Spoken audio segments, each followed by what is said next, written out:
अच्छा, A2 physics online. आज ही orientation है ऑफ A2 फिजिक्स। मैं इसको रिकॉर्ड भी कर रहा हूँ ताकि आप लोगों के लिए ये रिकॉर्डिंग अपलोड कर दूँ। A2 फिजिक्स में आप दो पेपर देते हैं। पेपर 4 100 मार्क्स, ये एक तरह से स्ट्रक्चर्ड क्वेश्चंस होते हैं। 2 आवर्स, और इसका जो परसेंटाइल है वो 38.5% वेटेज है इसकी आपके ओवरऑल ग्रेड। फिर आता है आपके पास पेपर 5, इसको प्लानिंग एंड एवेल्युएशन पेपर कहा जाता है। एक तरह से कहा जाए तो ये ओ लेवल्स के एटीपी का बहुत ज्यादा मॉडर्न वर्जन है ये। इसके अंदर जो टाइम है वो है 1 आवर 15 मिनट्स, और इसके जो मार्क्स हैं वो हैं 30 मार्क्स।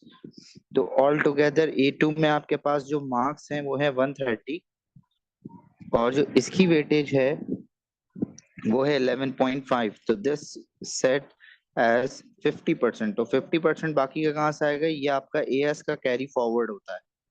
तो जो भी आपका इंशाल्लाह 13 अगस्त को रिजल्ट आएगा वो 50% आगे कैरी होगा।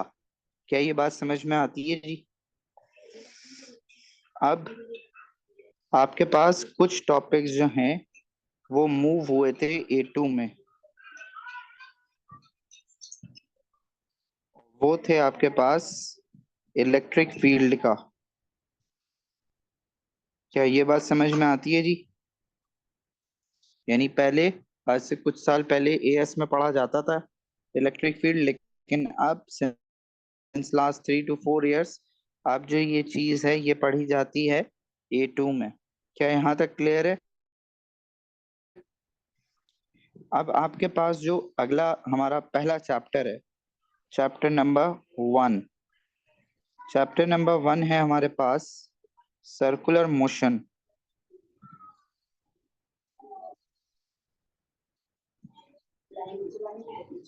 सर्कुलर मोशन के अंदर हमारे पास सबसे पहले तो सर्कुलर मोशन है क्या? सर्कुलर मोशन एक ऐसा मोशन है, देखो पहले तो समझो मोशन क्या है।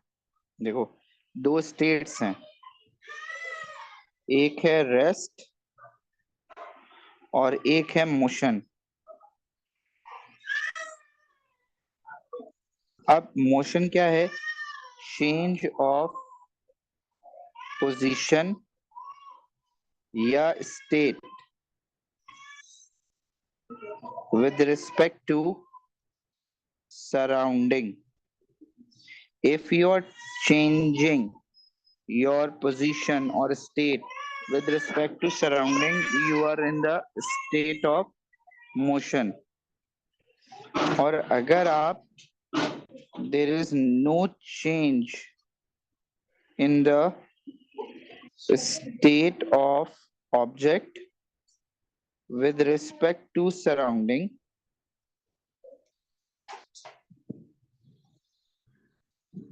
this is known as rest. आपके पास मोशन क्या है? जब कोई ऑब्जेक्ट अपनी पोजीशन चेंज कर रहा हो विद रिस्पेक्ट टू सराउंडिंग, और रेस्ट क्या है? जब वो ऑब्वियसली मूव ना कर रहा हो। अब मोशन की 3 टाइप्स हैं। एक है लीनियर, ये आप ओ लेवल्स में O1 O2 O3 AS में पढ़ा। दूसरी है ऑसिलेटरी, जैसे आपका मोबाइल वाइब्रेट करता है, ऑसिलेशन। और तीसरी है आपके पास सर्कुलर, ये हमारा टास्क है। क्या यहां तक बात समझ में आती है? ये पढ़ना है हमने। अब आपके पास अगर हम बात करें कि जी सर्कुलर मोशन क्या है, सर्कुलर मोशन एक ऐसा मोशन होगा जिसमें ऑब्जेक्ट विद रिस्पेक्ट टू, मतलब अपने एक सर्कल में मूव कर रहा हो, एक सर्कुलर पाथ में मूव कर रहा होता है। The type of motion in which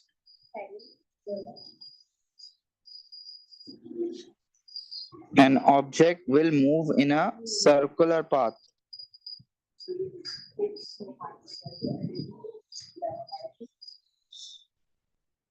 in a circular path.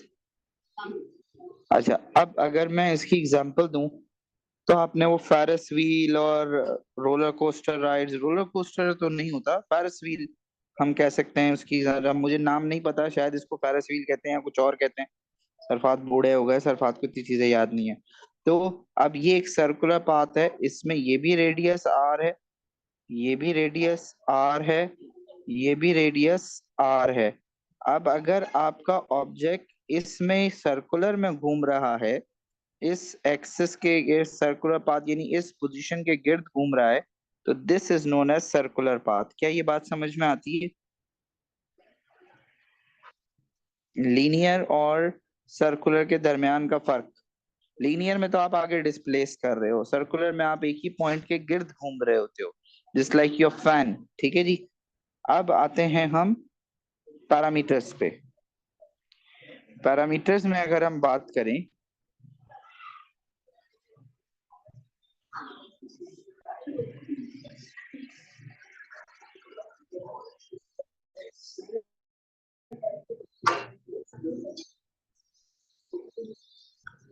अगर हम पैरामीटर्स की बात करें तो हमारे पास जो पैरामीटर्स हैं सर्कुलर मोशन के, वो हैं एंगुलर डिस्प्लेसमेंट, जो हमारे सिलेबस का पार्ट है। दूसरा है एंगुलर वेलोसिटी,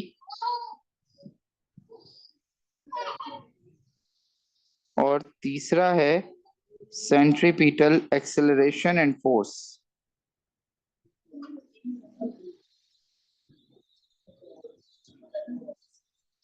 लेकिन मैं इसको थोड़ा सा ब्रेक करके पढ़ाऊंगा। मैं आपसे पहले बात करते हैं हम लीनियर डिस्प्लेसमेंट की।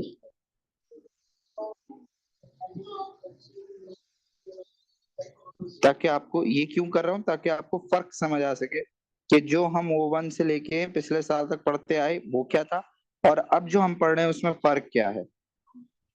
देखें, लीनियर डिस्प्लेसमेंट क्या होता था? लीनियर डिस्प्लेसमेंट होता था बेटा कि जब आपका object shortest possible distance cover करता था, यानी ये मेरे पास पॉइंट ए है, ये मेरे पास पॉइंट बी है, तो जो शॉर्टेस्ट डिस्टेंस होता था हम उसको डिस्प्लेसमेंट कहते थे। ये हमने O1 O2 O3 और कोई एएस में पढ़ा। ठीक है, इसके ग्राफ भी खड़े। तो आपके पास इसकी डेफिनेशन क्या है? Shortest possible distance. ठीक है, इसका एक वेक्टर क्वांटिटी है ये डिस्प्लेसमेंट, और इसकी जो यूनिट है वो मीटर्स है। ये हम बचपन से पढ़ते आए। ठीक है। अब अगर हम बात करें, अब अगर हम बात करें एंकर की, तो जब जैसे मैं इसको कि भाई एक ऐसा ऑब्जेक्ट होगा जो सर्कुलर पाथ में घूम रहा होगा। अब मैं आज शाम में A2 पढ़ा रहा था एक जगह पे, तो मुझे ये बताया गया कि एक इक्वेशन है, अभी मैं बताता हूँ आप लोगों को, मैं डायग्राम बना दूं। ये है जी पोजीशन y, और ये है जी पोजीशन z। ठीक है जी। मैं आपसे ये कहता हूं कि ये है आपके पास s, ये है r, और ये है थीटा। अब गौर से सुनिएगा, एक इक्वेशन आपने पढ़ी है s is equal to are times theta. अब इसमें कौन सी चीज क्या है? ये s है लीनियर डिस्प्लेसमेंट, ये r है रेडियस, और ये थीटा है एंगुलर डिस्प्लेसमेंट। तो जो आपके पास बेसिक डेफिनेशन आई एंगुलर डिस्प्लेसमेंट की, वो क्या थी? मैं जरा एक मिनट सफाई कर दूं कि आपके पास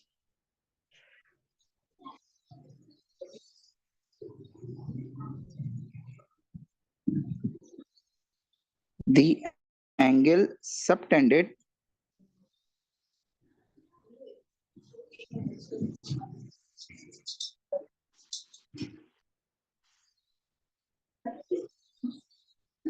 by an object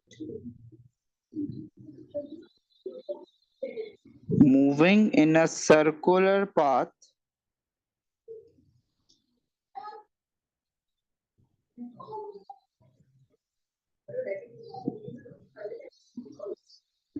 about a fixed position या fixed length, इसको आर्क लेंथ कहते हैं, और आर्क लेंथ किसके, रेडियस के बराबर है। यानी कि आसान जबान में, अच्छा अब जब मैं जिसको हाईलाइट कर रहा हूँ गौर से सुने, ये एज इट इज आपके पेपर में आपको लिखनी है, यहाँ आप अपनी वर्डिंग्स लिखना अलाउ नहीं है आपको, इसलिए मैं इसको कलर कर रहा हूँ ताकि आपको याद रहे, आसान जबान में समझे। भाई मैं पोजीशन वाई पे था, मैं आ गया जेड पे, तो जो लीनियर डिस्प्लेसमेंट है वो तो बाहर है, y से लेके z वो मेरे पास एंगुलर डिस्प्लेसमेंट है। क्या ये बात समझ में आती है? मुझे इंडिविजुअल थम्स अप चाहिए अगर ये चीज क्लियर है।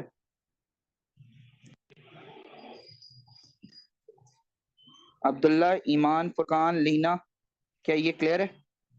ईमान, अब फुरकान, लीना, आरिश तो अभी आया है, ठीक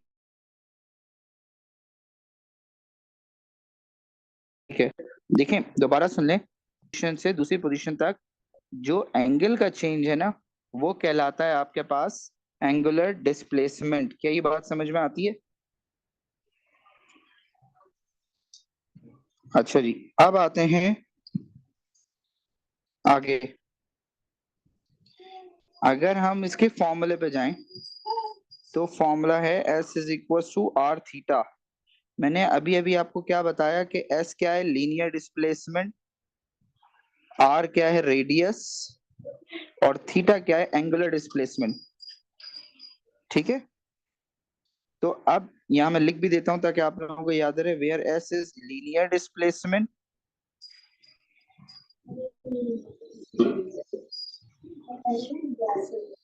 R is equals to radius, theta is equals to angular displacement। तो अब थीटा को अगर सब्जेक्ट बनाना है तो ये बन जाएगा S बाय R। क्या ये बात समझ में आती है?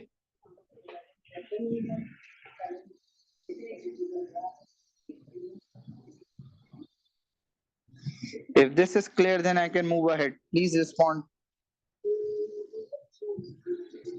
अच्छा जी, इसका जो यूनिट है वो है रेडियंस। मेरे ख्याल से, अब मुझे सही याद नहीं है पड़ता, मैथ का एक कंपोनेंट है वो रेडियंस में होता है, पता नहीं कौन सा है, ठीक है, लेकिन अब यहाँ पर आप सर्कुलर मोशन को आप रेडियंस में ही मेजर करेंगे।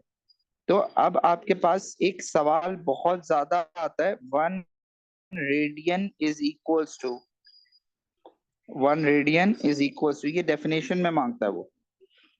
तो हमारा बच्चा क्या गलती करके जाता है, वो एंगुलर डिस्प्लेसमेंट की डेफिनेशन लिख के चला जाता है। ये नहीं करना, वो ये कह रहा है आपसे कि 1 रेडियन किसके बराबर है। तो भाई वो ये है कि जब theta is equal to S by R है, तो अगर लीनियर डिस्प्लेसमेंट और रेडियस बराबर होंगे तो तुम जो वैल्यू आएगी उसको कहोगे 1 रेडियन। क्या ये बात समझ में आती है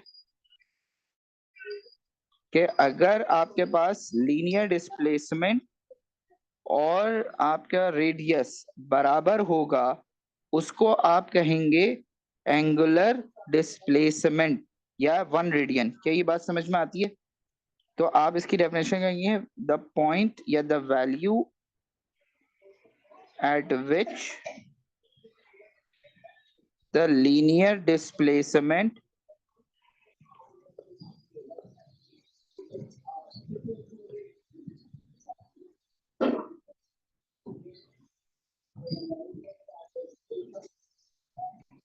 becomes equal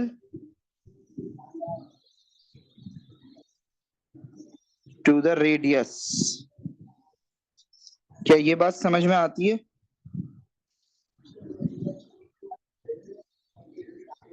डन जी, आगे बढ़े। अब आपके पास मुख्तलिफ सवालात आते हैं कि जी इतने डिग्रीज को इतने रेडियंस में कन्वर्ट करें, तो वो किस है, उसके लिए की नोट है।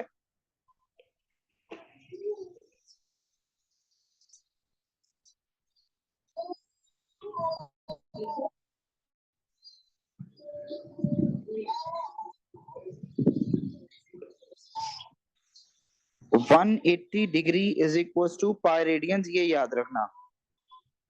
तो अब अगर मैं आपसे कहता हूं 60 डिग्रीज को कन्वर्ट करें रेडियंस में, तो आप कहेंगे, यानी x, तो आप कहेंगे 180 degree is equal to pi radiance.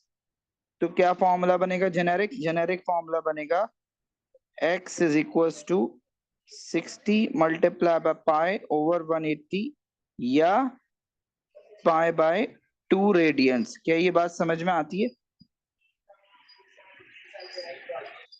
Yes या नो? रेशियो मेथड है, इतना कोई मुश्किल चीज नहीं है। आरिज, ईमान, फुरकान, लीना, क्या ये बात समझ में आती है?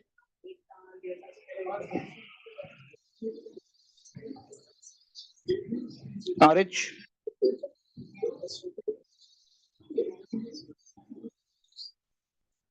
अच्छा जी।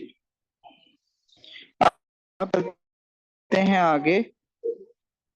हमारी अगली पैरामीटर है एंगुलर वेलोसिटी। देखो, लीनियर वेलोसिटी क्या होती थी, rate of change of displacement. इसको रिप्रेजेंट करते हैं ओमेगा से। क्या लिखेंगे, the rate of change of angular displacement.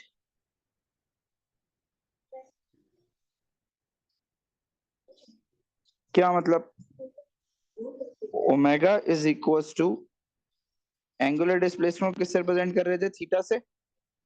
तो अब रेट ऑफ चेंज का मतलब क्या होता है, delta theta over delta T. ये तुम्हारे पास क्या बन गया भाई, ये आपके पास पहला फॉर्मूला बन गया। इसको कह दो फॉर्मूला नंबर 1। कोई मसला? थम्स अप करें अगर ये क्लियर है तो, बताइएगा काइंडली अगर ये क्लियर है। ठीक है, अब अगर अगले स्टेज पे चलते हैं, केस 1। अब ये केसेस कौन से, सवाल के अंदर लिखा हुआ आएगा, आपने बस उसको इम्प्लीमेंट करना है। अब मैं कहता हूं ये एक रेवोल्यूशन है, मतलब एक साइकिल है, एक वेव है। मेरी वेव यहां से चली थी, अब ऑब्जेक्ट यहां से चले था पॉइंट पी से, और पूरा चक्कर काट के पी पे आ गया। ना यहाँ रुका, ना यहाँ रुका, ना यहाँ रुका, ना यहाँ, पूरा पी पे वापस आ गया। तो बेटा सबसे पहले बताओ थीटा किसके बराबर होगा, 360। मानते हो? जब पाई 180 के बराबर था, तो 360 डिग्री 2 पाई के बराबर होगा या नहीं होगा? यानी तुम्हारी एंगुलर डिस्प्लेसमेंट कितनी हो गई, फॉर वन कंप्लीट साइकिल। अगर एक कंप्लीट साइकिल होगा, तो आपके पास क्या हो गया, डेल्टा थीटा बराबर हो गया 2 पाई के। अब आप इसको इक्वेशन 1 में रख दें। अगर आप इसको 1 में रखते हैं तो ये बन जाती है omega is equal to 2 pi over T. कोई मसला? आरिज, ईमान, लीना, फुरकान, कोई इशू बेटा? ईमान, फुरकान एंड आरिज। अच्छा, लेकिन यहाँ एक एक बात है, मैंने एक पॉइंट मिस किया, तुम लोगों ने नोट, मैंने क्या कहा कि पॉइंट पी से चला और पॉइंट पी पे वापस आ गया, यानी कि बेटा ये एक साइकिल हो गया ना। आसान जबान में एक वेव बन गई, एक ऑसिलेशन हो गई, एक सर्कुलर पाथ कंप्लीट हो गया। तो हम ये टी नहीं कहेंगे, ये बन गया टाइम पीरियड। तो आपके पास इक्वेशन नंबर 2 क्या है, omega is equal to 2 pi over capital T. You have to know the difference between T and T. T है इंस्टेंटेनियस टाइम और टी है टाइम पीरियड। क्लियर है जी ये बात? ये ओ लेवल्स में और ये ऐसा पढ़ाया जाता है कि कैपिटल टी क्या होता है। क्लियर है? आगे बढ़ते हैं। तो तुम्हारा बेटा दूसरा फॉर्मूला क्या बना? ओमेगा इज इक्वल टू 2 पाई/टी। This is your equation number 2। कोई मसला है यहां तक?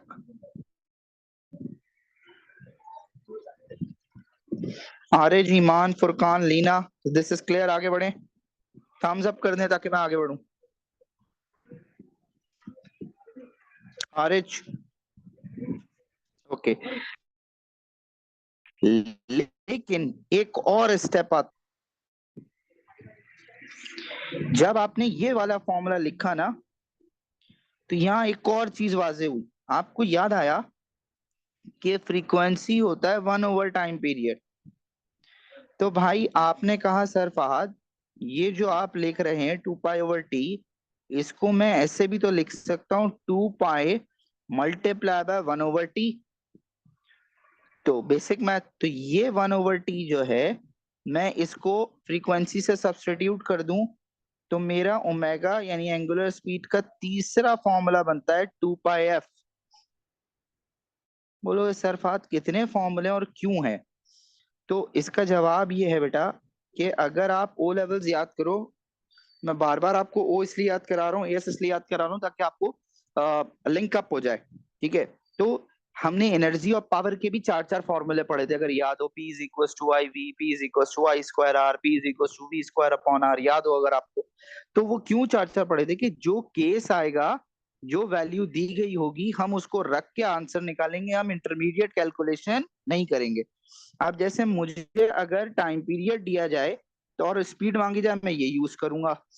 मुझे अगर सिर्फ डिस्प्लेसमेंट और टाइम मांगा जाए, मैं ये यूज करूंगा। मुझे अगर फ्रीक्वेंसी दे दी जाए और एंगुलर स्पीड मांगी जाए, तो मैं ये यूज करूंगा। क्या ये बात समझ में आती है?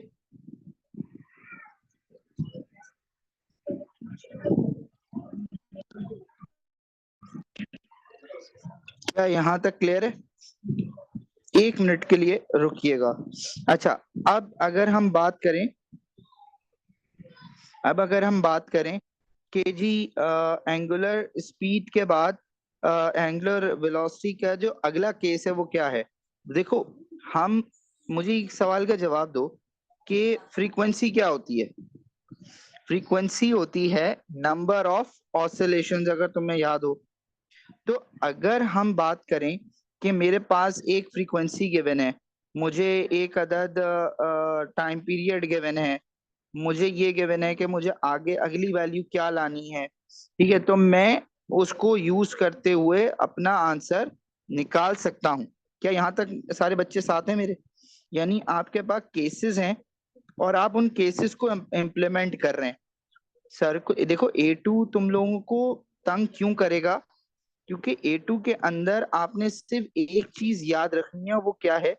कि जितनी ज्यादा आपकी प्रैक्टिस होगी, आप उतना अच्छा काम कर सकते हैं।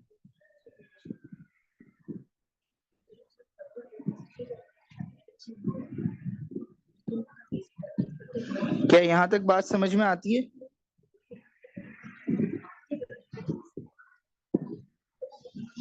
थम्स अप करें ताकि मैं आगे बढ़ूं।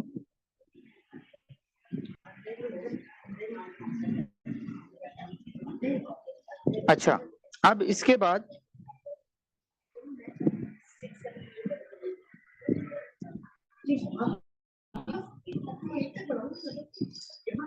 अब अगर हम आगे बात करें कि मैं आपसे ये कहता हूं कि इसका जो चौथी कंडीशन है वो क्या है?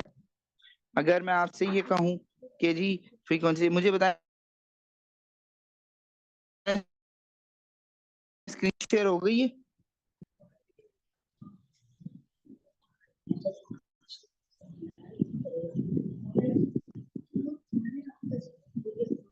इधर देखें।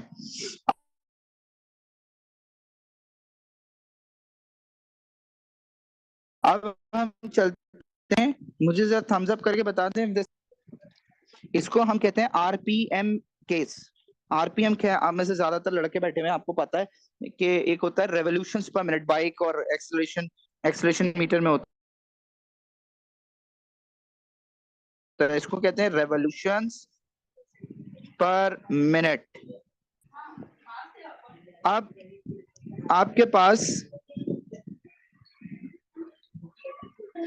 ये कह रहा है कि फ्रीक्वेंसी जो है वो बेटा तुम्हारे पास होती है, अगर देखो इस वाले फॉर्मूले को अब आगे ले जा रहे हैं, इस वाले को, फ्रीक्वेंसी होती है आपके पास पर सेकंड, एक सेकंड में कितनी हर्ट्स हैं, कितने साइकिल्स हैं, कितनी ऑसिलेशन है। मैं आपसे किस में बात कर रहा हूँ, मैं बात कर रहा हूँ भाई पर मिनट। अब मैं फ्रीक्वेंसी की एग्जांपल दूं तो अगर मैं कहता हूँ 10 हर्ट्स, तो you will say 10 waves in 1 second. क्या ये बात समझ में आती है? लेकिन मैंने तो आपसे पर सेकंड बात ही नहीं की ना, मैं तो आपसे कह रहा हूँ पर मिनट बताओ। तो आपके पास क्या होगा भाई, के पास फॉर्मूला होगा कि भाई N RPM, N number of rounds या रेवोल्यूशंस, ठीक है, ये हुए तो फ्रीक्वेंसी मल्टीप्लाई बाय 60 होगा। क्या ये बात समझ में आती है? यानी अगर फ्रीक्वेंसी पर सेकंड है और आपसे पर मिनट मांगा जाए तो आप 60 से मल्टीप्लाई कर देंगे। क्या ये बात समझ में आती है?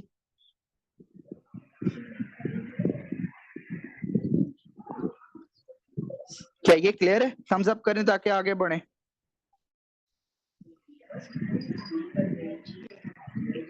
आरे, ईमान, फुरकान, लीना। अच्छा, अब बात करते हैं आगे। जहां आपने एफ लिखा था, तो अगर आप एफ की जगह एफ को एन डिवाइडेड बाय 60 हो जाएगा तो आपके पास रेवोल्यूशन आ जाएगा, इतना कोई इशू नहीं है इसमें। अगला हमारे पास पार्ट है शो दैट, एक पास्ट पेपर का सवाल है, v is equal to are omega. आपको ये प्रूफ करना है। देखो, जब अभी इंशाल्लाह 2-3 दिन में आपका यस का रिजल्ट आने वाला है, तो मैंने आप में से बहुत सारों से एक बात की थी जब पेपर करीब आ रहे थे कि दुआ करो डेरिवेशन आ जाए, वो जो 3-3 4-4 करके आती है ना, लाइनें करके, वो अगर आज गई होती या आई है, मुझे दिमाग काम नहीं कर रहा कि वो हैं या नहीं। आपके पेपर में आई थी नहीं आई थी, आपको याद होगा। तो आपका फ्री के मार्क्स, इसी तरह ये कुछ क्वेश्चंस हैं जो कि फ्री के मार्क्स हैं। अब मैं कहता हूं कि भाई ये पोजीशन एक्स है, पी कर लेते हैं, और ये पोजीशन है वाई। मैंने आपको बताया था पी से वाई तक ये वाला जो है ये है लीनियर डिस्प्लेसमेंट, ये है आपके पास रेडियस, और ये है आपके पास एंगुलर डिस्प्लेसमेंट के एंगल कितना चेंज हो रहा है, ये पढ़ के आया।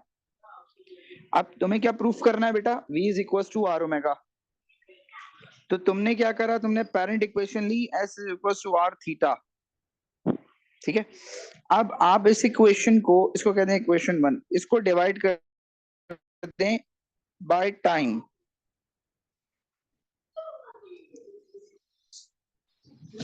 तो ये बन गया delta s over delta T. अब डेल्टा कहां से है सरफात? डेल्टा यहां से है कि भाई दो पॉइंट्स के दरमियान का चेंज ले रहे हैं ना, तो ये डेल्टा एस हो जाएगा, ये डेल्टा टी हो जाएगा, ठीक है। R into delta theta over delta t. आप कहीं सरफात आर के साथ आपने डेल्टा क्यों नहीं लगाया? है ना भाई, जहन में सवाल आ सकता है। तो देखो एक बात याद रखना, बेसिक से बेसिक सवाल करो, कोई टेंशन नहीं, सवाल करो। लेकिन आर क्या है बेटा? रेडियस। अब मुझे अपने दिमागों पे जोर डाल के बताओ कि अगर एक चीज सर्कल है, ठीक है, अगर एक चीज एक शेप सर्कल है, तो क्या उसका रेडियस चेंज हो सकता है? मैं इसलिए इस स्क्रीन पे आऊंगा, मैं आप लोगों से जवाब ले सकूं। क्या इसका सेम रहेगा? तो इसका मतलब सेम रहेगा, तो उसके साथ टाइम डिवाइड होगा तो वो भी आंसर सेम आएगा, तो कोई फर्क नहीं पड़ेगा। तो आपके पास, आपको पता लगा कि ये जो है और ये है लीनियर डिस्प्लेसमेंट, क्योंकि ये लीनियर डिस्प्लेसमेंट ओवर टाइम यानी लीनियर स्पीड है। और ये आप अभी अभी पढ़ के आए हैं एंगुलर वेलोसिटी, क्योंकि ये एंगुलर डिस्प्लेसमेंट और ये एंगुलर टाइम था, यानी टाइम था। तो आपके पास क्या हो गया, but delta s over t is v, delta theta over t is omega. तो आपके पास क्या प्रूफ हो गया, v is equal to are times omega, proof हो गया। क्या यहां तक बात समझ में आती है जी? बताइए, थम्स अप करें ताकि मैं आगे बढ़ूं।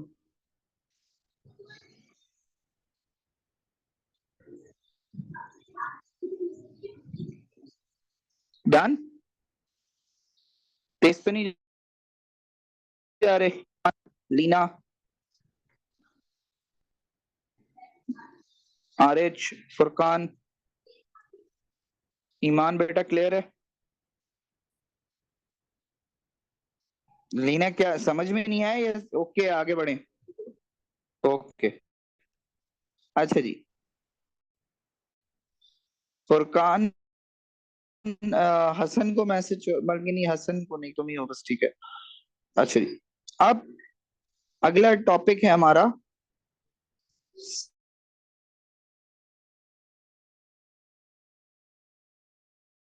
Centripetal acceleration. एक्सेलरेशन एक अच्छी चीज है, और से सुनिएगा उसको। लीनियर एक्सेलरेशन क्या होती थी? Rate of change of velocity. तो आप क्या कहेंगे?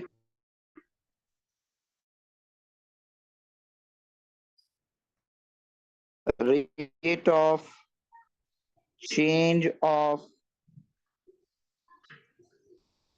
Angular about a fixed point, या about a fixed point, इसका क्या होगा? ये क्यों होती है? एंगुलर एक्सेलरेशन, सेंट्रीपिटल एक्सेलरेशन की होती है क्योंकि there is a change in the direction of velocity. देखो, एक बात याद रखना, अगर मैं सर्कुलर पाथ की बात कर रहा हूं ना, सर्कल बन जा, हाँ बन गया, तो हम ये अज्यूम करते हैं कि इसकी जो लीनियर स्पीड है ना, वो कांस्टेंट है।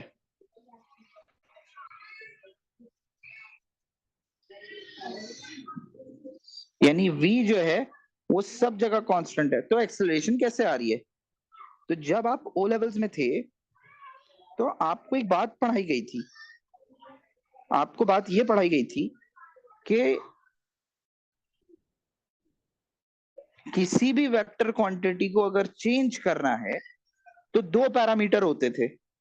एक पैरामीटर होता था मैग्नीट्यूड, यानी कि वेलोसिटी, अगर एक्सेलरेशन की बात करें तो एक्सेलरेशन वेलोसिटी का चेंज होना चाहिए था, 10 0 हो जाए, 10 5 हो जाए, 10 4 हो जाए, 10 2 हो जाए तो चेंज। या दूसरा तरीका था डायरेक्शन चेंज कर दो। अब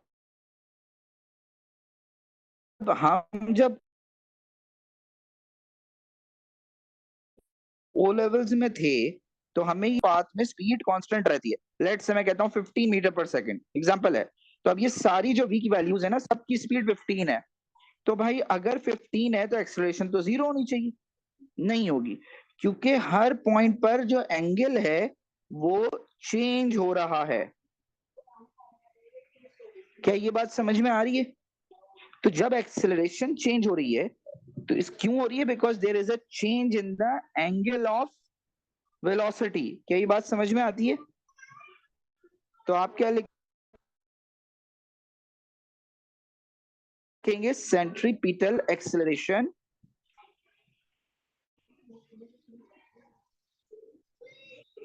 occurs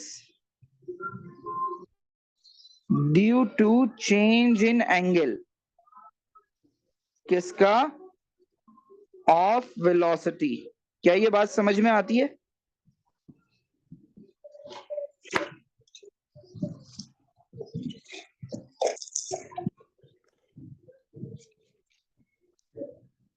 थम्स अप करें ताकि बताएं मुझे ये क्लियर है या नहीं।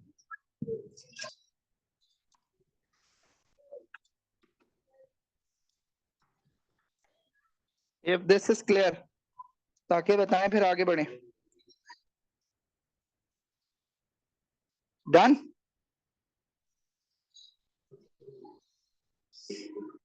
अब देखें, वैसे तो हमारे यहाँ बहुत सारे एक्सेलरेशन के डेरिवेशन कराते हैं, बट मैं सीधे सीधे फॉर्मूला कहूं उसकी डेरिवेशन नहीं आती, ठीक है। इसके फॉर्मूले A C, A for acceleration, C for centripetal, V square over R, A C is equal to are omega square. R क्या है? रेडियस, ओमेगा क्या है? Angular velocity. तीसरा A C is equal to V omega. V क्या है? Linear speed. और omega क्या है? Angular speed. क्या ये बात समझ में आती है जी?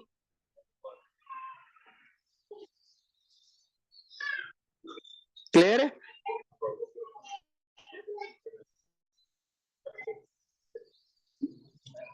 फुरकान, ईमान, आरिज। ओके।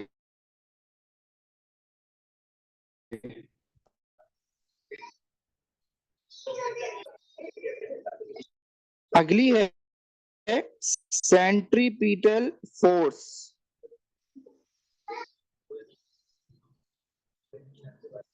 इसको प्रेजेंट किया जाता है एफ सी से।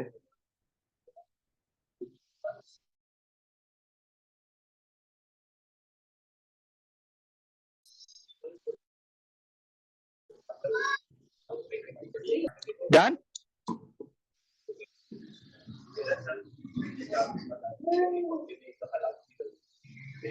क्या ये बात समझ में आती है? अच्छा, अब एक समझें, थोड़ा सा ट्रिकी कॉन्सेप्ट है। देखें, सेंट्रीपिटल फोर्स नॉर्मल फोर्स नहीं है। आप आज तक पढ़ते आए हैं नॉर्मल फोर्स। नॉर्मल फोर्स क्या होती है? आपके सामने कोई भी ऑब्जेक्ट रखा हुआ है, आप उसको अपनी तरफ खींचते हैं, अपनी तरफ पुल करते हैं, पुल कहेंगे ना, हाँ पुल करते हैं, तो आप जो फोर्स लगा रहे हैं उसकी वजह से वो मूव कर रहा है। ऐसे ही है।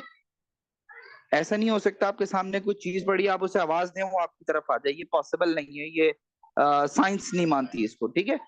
अब सेंट्रीपिटल फोर्स क्या है? सेंट्रीपिटल फोर्स कोई एक्चुअल फोर्स नहीं है। क्या मतलब सर फात? सेंट्रीपिटल फोर्स कोई एग्जिस्टेंस फोर्स नहीं है, ये रिजल्टेंट फोर्स है। ये किसी और वजह से जनरेट होती है। देखो, इसको और इन डेप्थ जरा सुकून से समझते हैं। आपके सामने कोई भी चीज रखी है, देखें अभी कुछ है तो आप उसको अपनी तरफ घसीटे हैं। जब आप उसको अपनी तरफ पुल कर रहे हैं, व्हेन व्हाइल वी स्पीक, आप उसको अपनी तरफ खींचें, तो वो चीज आपकी तरफ आ रही है। जिस डायरेक्शन में आप फोर्स लगा रहे हैं वो उस डायरेक्शन में मूव कर रही है, वर्क डन का कॉन्सेप्ट लग रहा है, वो आगे आ रही है। लेकिन जो सेंट्रीपिटल फोर्स है वो कोई एक्चुअल फोर्स नहीं है, वो किसी और फोर्स की वजह से जनरेट होती है। क्या ये बात आप समझ में आती है?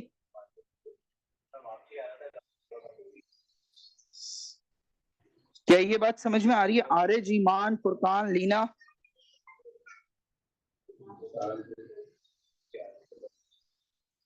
Ariz, Ariz, I am waiting. हाँ ठीक है। अब तो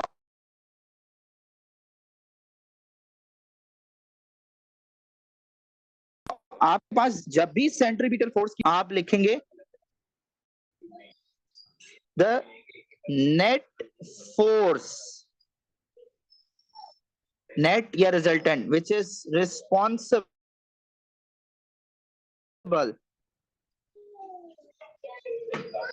in moving an object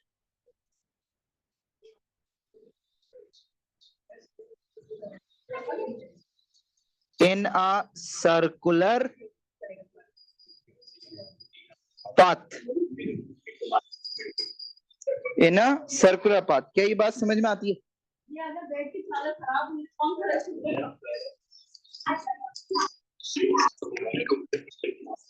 done.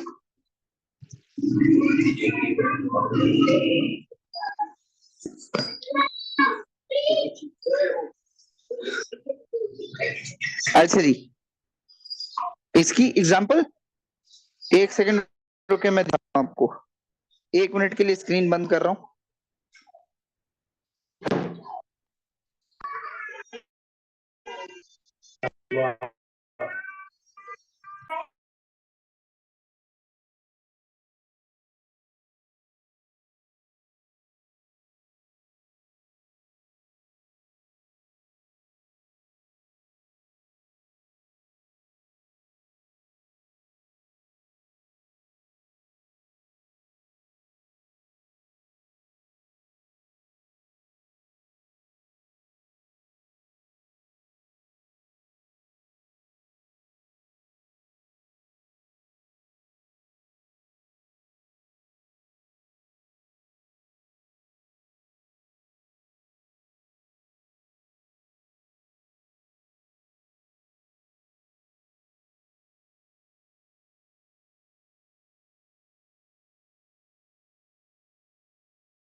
हाँ जी भाई, यही हो, नहीं भाग रहा कहीं।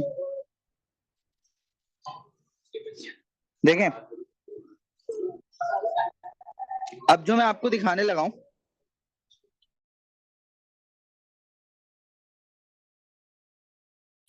वो है एग्जाम्पल।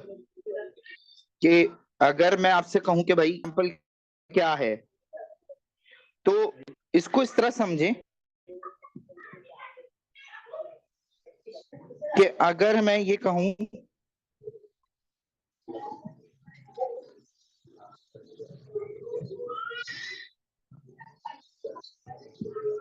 कि ये जो चार एग्जाम्पल्स हैं, अगर आप इनको गौर से देखें तो देखें, एक फोर्स रिस्पॉन्सिबल है इसको आगे ले जाने में, और एक फ्रिक्शन होगी, दोनों के रिजल्टेंट की वजह से जो फोर्स जनरेट हो रही है वो टर्न करा रही है, वो सेंट्रीपिटल है। क्या ये बात समझ आती है? क्या ये क्लियर है बेटा, बताएं। यानी दो फोर्सेस की रिजल्टेंट, दो फोर्सेस के सब्ट्रैक्शन की वजह से, या एडिशन, देखो दोनों चीजें हो सकती हैं। रिजल्टेंट का मतलब रिजल्टेंट होता है, एडिशन भी होता है, सब्ट्रैक्शन भी होता है। क्या ये बात समझ आती है?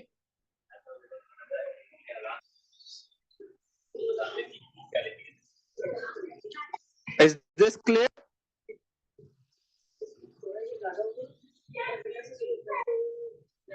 थम्स अप कर दें ताकि मैं आगे बढ़ूं। आरिज, ईमान, फुरकान, लीना।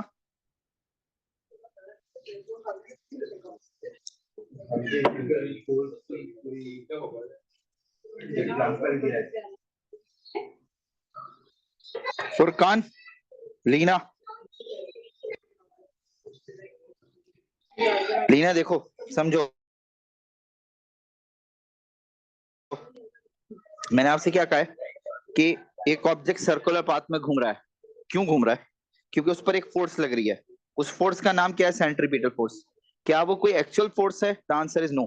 वो किसी दूसरी दो फोर्सेस की रिजल्टेंट है, कोई और फोर्स है जिसकी वजह से एक सेंट्रीपिटल फोर्स जनरेट हुई है जो कि उस ऑब्जेक्ट को सर्कुलर पाथ में घुमा रही है। अब अगर मैं इस गाड़ी की एग्जांपल लूं,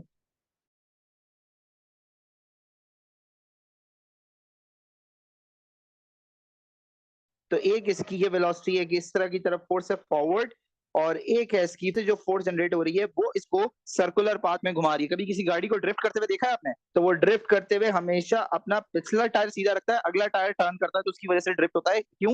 क्योंकि फॉरवर्ड फोर्स ज्यादा होगी, बैकवर्ड फोर्स कम होगी, डिफरेंस क्रिएट होगा, तो वो सर्कुलर पाथ में टर्न करेगा। क्या आप क्लियर है लीना?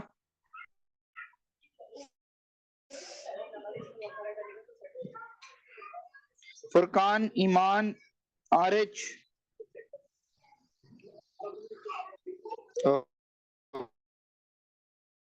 ओके, अच्छा जी, आप इनके फॉर्मूले लिख लें। सेंट्रीपिटल फोर्स के जो फॉर्मूले हैं वो है, भाई देखो, पैरेंट फॉर्मूला क्या है? F is equal to M into A ना। तो अब आपके पास F C is equal to M V square upon R, F C is equal to M R omega square, F C is equal to M V omega. क्या ये बात समझ में आती है?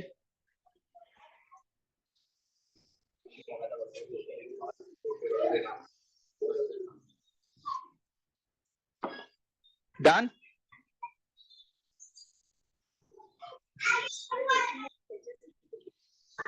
अच्छा जी,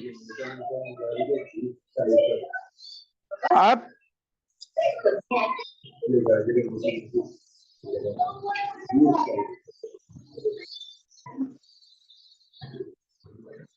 अगर हम बात करें, दो तरह की सर्कल्स हैं। यानी जब को हम कहते हैं कि भाई ऑब्जेक्ट सर्कुलर पाथ में घूम रहा है, तो दो तरह के सर्कुलर मूवमेंट है। एक को हम कहते हैं हॉरिजॉन्टल और एक को हम कहते हैं वर्टिकल। अभी आपके सामने भी ये दो सर्कल्स हैं। यानी कि अगर आप गौर से देखें तो ये सर्कुलर है, ये वर्टिकल है, ये सर्कल वर्टिकल है, ये वर्टिकल है। क्या ये बात समझ में आ रही है? तो आप इसकी क्या लिखेंगे कि आप इसको लिखेंगे types of circular circular motion, यानी कितनी तरह के सर्कल होते हैं। एक है हॉरिजॉन्टल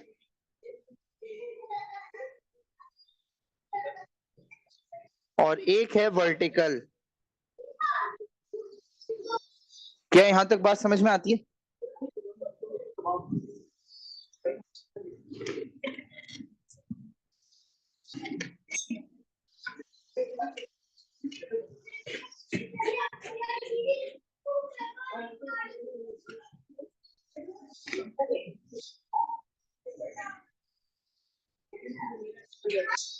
डन। थम्स अप करें ताकि बताएं मैं आगे बढ़ूं।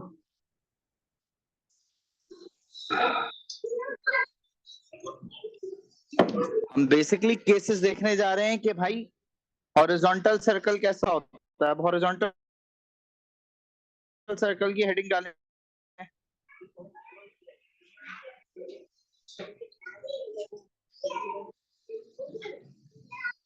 पहले तो मैं जरा हॉरिजॉन्टल सर्कल बना लूं, 1 मिनट दीजिएगा मुझे। ये थोड़ा एंगुलर बन गया, ये सही बन गया। अब इधर देखें, ये एक ऑब्जेक्ट है यहाँ पे। अब इसके वेट की डायरेक्शन किधर होगी? ये होगी। यहाँ पे भी ऑब्जेक्ट की वेट की डायरेक्शन क्या होगी? डाउनवर्ड। हमें यह पता है सेंट्रीपिटल फोर्स कौन सी होती है, जो हमेशा सेंटर की तरफ लेके जाए। एग्रीड? सेंटर क्या होगा? ये चीज यहां से।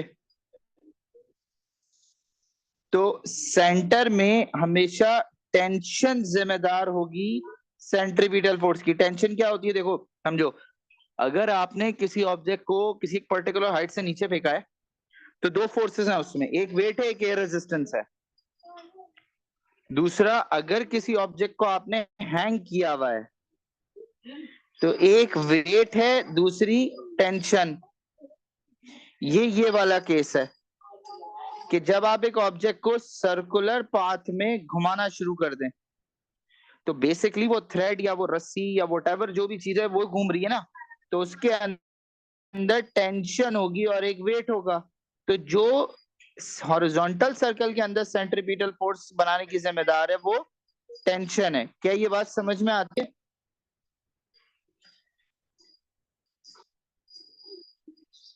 और ये कांस्टेंट होगी।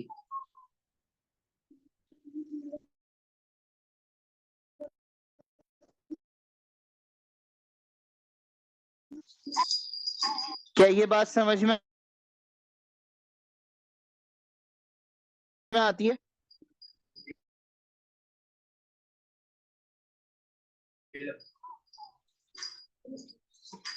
क्या आगे बढ़ूं, अदरवाइज दोबारा समझाऊं?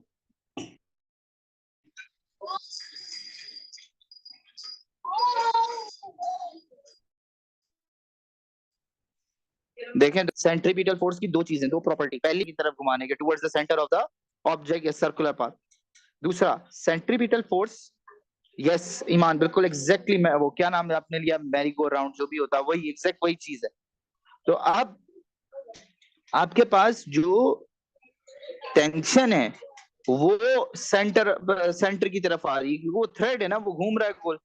तो टेंशन जो होगी ना वो क्रिएट करेगी सेंट्रीपिटल फोर्स को। वेट की तो डायरेक्शन ही बिल्कुल उल्टी है, वो सब्ट्रैक्ट भी नहीं हो सकता। सब्ट्रैक्शन होने के लिए फोर्स और वेट का ऑपोजिट डायरेक्शन में होना जरूरी है। तो वेट तो बिल्कुल अलग हो गया, जो टेंशन होगी वही सेंट्रीपिटल फोर्स होगी। क्या ये बात समझ में आती है?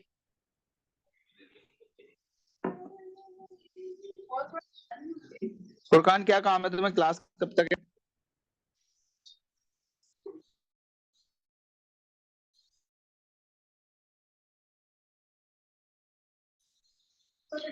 हाँ, तो टेंशन लिखा जाएगा एफसी के बाद। क्या ये बात समझ में आती है? आज ओरिएंटेशन क्लास आप में से सबको समझ आई है? कोई ऐसा तो नहीं है जिसको नहीं समझ में आई हो?